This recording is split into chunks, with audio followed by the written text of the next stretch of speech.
Hello, everyone, and to the people solving all my puzzles, thank you so much. So my name's Whitney Merrill. I am an attorney, and I'm getting my master's in computer science at the University of Illinois, so I'm still in school. As a kid, I loved puzzles. I went to Lego robotics camp. There were like very few options of like places where you could go learn basically all the cool stuff you guys are doing here.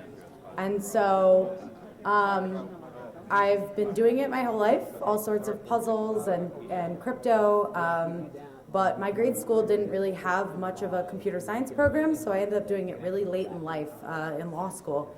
I went to DEF CON and I was like, oh, I gotta switch kind of gears, and so here I am. But I run the Crypto and Privacy Village at DEF CON. We're in our second year, and so we're coming here to help and teach you guys a little bit of the basics. So I'm going to give a very, very basic talk about substitution ciphers. Who in the room knows what a substitution cipher is? We got a bunch of you. So I was just given like the coolest gift that I've gotten at a con, and it is a decoder ring. Has anyone ever seen what those decoder rings look like? Where like there are letters and numbers on the top and then an alphabet on the bottom, and basically you can help code it. Has anyone seen those? Yeah, so they're really cool, and they like, you can communicate with your friends. So what is a substitution cipher? So you can use letters, numbers, or pictures, and also symbols. Basically, you can make up your own code and substitute it for an alphabet. It can be a series of characters for one letter or a series of characters for one word. Substitution ciphers have been around a really long time. So George Washington, you guys know who he is, during the Revolutionary War had a coded system where each word that was regularly used matched up with a number.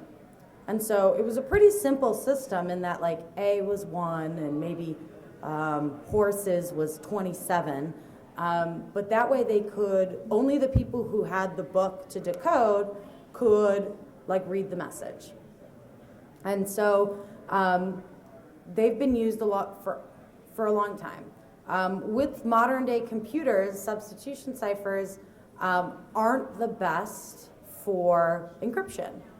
It's not going to protect your data. It's going to be very easy to break, but they're very fun. And I write my friends puzzles. I had a roommate this summer, and I would leave him messages on the fridge. He was trying to get into crypto, and I'd leave him puzzles on the fridge to solve at work for the day. And so I'm going to teach you guys how to make some puzzles, how to solve some puzzles, and I'll give you guys a few tools to help you with the crypto challenge. So the first one, I've encrypted hackers. I've applied a substitution cipher for each of these. So the first one here is, it looks like unprexref, and that's just simply shifting the letters 13 times in the alphabet. So H, if you add 13 letters, turns into U. And I do that for each individual letter. And so the next one here is numbers. Does anyone in the room know what hexadecimal is? Okay, so that's another type of substitution. Here we have a value of 2 numbers, or alphanumeric characters, that equals each ASCII character. And so we have that set up. And then under here, I have another type of substitution cipher where we're substituting numbers, is just simply putting letters to where they sit on the alphabet. So can anyone guess what the 8th letter of the alphabet is? Anyone? It's H, because I'm just simply substituting. So I have 8 for H, 0, 1 for A, etc., etc. So then we have 2 other, these are kind of famous picture ciphers, and what happened was they've basically drawn out a visual image, a picture, to represent each letter of the alphabet. And so you can add these pictures together and have a code. So it's a little bit more difficult to solve because when you have a picture, you can't just put it into a computer and say, figure out me, like you can with text or numbers. And then finally, you can have some substitution ciphers that use a combination of letters and numbers and symbols. So I'm going to talk really quickly about Rot 13. Who here knows what Rot 13 is? Okay. For those in the audience who do not, you basically shift the top letters, 13 times. It's also been called the Caesar's cipher. And this is a very basic way to encrypt. And so what you can do with the Caesar cipher, Rot 13, is you can really build upon it. So I was once working on a puzzle just for fun, and I was getting tripped up, and I couldn't figure out. I was working on it for quite a bit, and I was like, I know I'm missing something. I know I'm missing something. And then I realized they had turned the second alphabet they were rotating 13 times into leet speak. So E was 3, I was 1, etc. And it was just that tiny shift in how they did the cipher that made it that much more difficult for me. So you can make your own substitution ciphers. You can modify them. It's really the best base for doing this type of classical crypto. And so here we have hello is turned into URYYB. And the thing with this is because each letter represents one other character, right? So we see there's YY. So YY means that must be a double letter. So if you think about when you're solving these problems, when you're solving these puzzles, what word it might be, and you're tripped up, if you look for double characters like that, you might be able to say, okay, what letters in the alphabet do you see next to each other? Well, I see double E's, double O's, double L's, and you can kind of guesstimate based on that what the word is. So I have a quick puzzle. Does anyone want to try to solve it with me? Okay. So what I've talked about this cipher before. Which one do you think it might be? What does it look like? I see there's a double B in there. Yes, exactly. So this is just a basic Caesar cipher. And in my presentation notes, it solves to I love roots. And so not with the zeros because I didn't use a substitution cipher with numbers, but here we have the double B. And the double B is indicating the double O in roots. So it's a little bit easier. And you can, when you make these ciphers yourself or you're solving them, they can both be smushed together. Like I have I love roots here, and it looks more complicated because I didn't space it out. If you imagine I spaced it out and I put I first, love, and then roots, you'd be like, okay, there are 3 letters, there are 3 words here. What's a word that only has 1 letter? Well, we have A, I, maybe you if you're using, shorthand speak, but that limits what it could possibly solve to. So this is another way of visualizing the Caesar cipher for you guys. You can basically rotate each of these around, and what you can do is and I wish I had brought some with me, but you can take 2 pieces of paper, or if you have a 3D printer, you can make a really awesome decoder ring, and you can write the letters of one alphabet on and the other, and you can rotate through to make your secret message. So here basically I have welcome, and then I'm decrypting to secret. And so if I look where S is, S solves to F. Or I can go to F in the inner green ring and see that it's S. And so it goes both ways. How many people are familiar with Pigpen? Have you guys seen this? I really love this. It's like fun to send messages to your friends using Pigpen. And so I have 2 puzzles here. And I think I'll take, ooh. Oh no.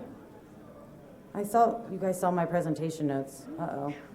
Okay, well, Why don't you guys take a few minutes and try to solve these? And I'll take questions if you guys have anything, or if you want me to talk about something more. Super informal. I'm also going to hang around here for a little bit, help you guys with puzzles. I bought a ton of these plastic 3D puzzles that I loved growing up and I still love now. And you guys can take them home with you, play with them here, etc. But they're for you guys. So any questions?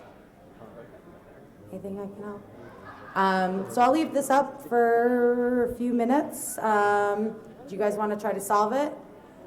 Yes? Yeah? So this here is the cipher, up here in the square is basically what it encodes to. So you have to look at that and solve each letter.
So how's everyone doing?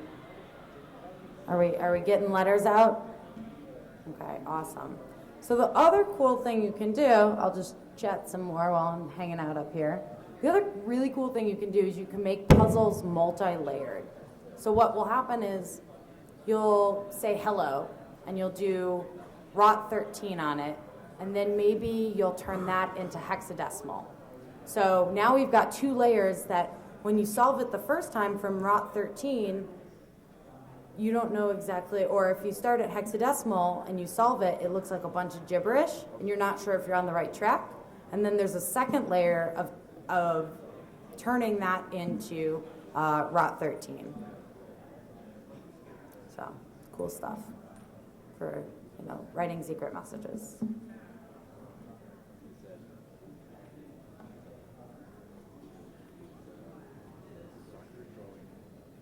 Yeah, what's up? Oh, nothing, I guess.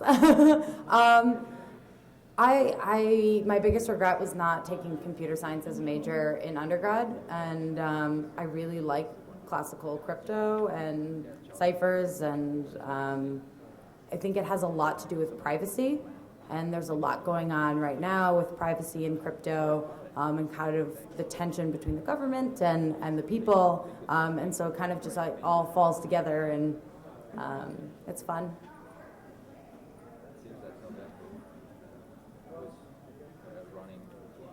Yeah. Hi.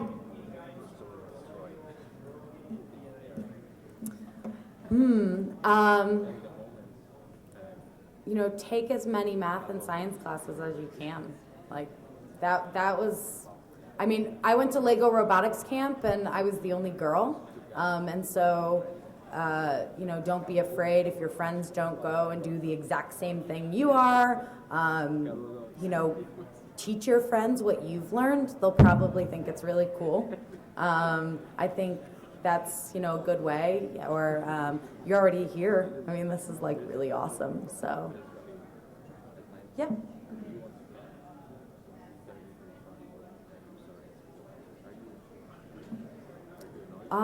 Probably my father.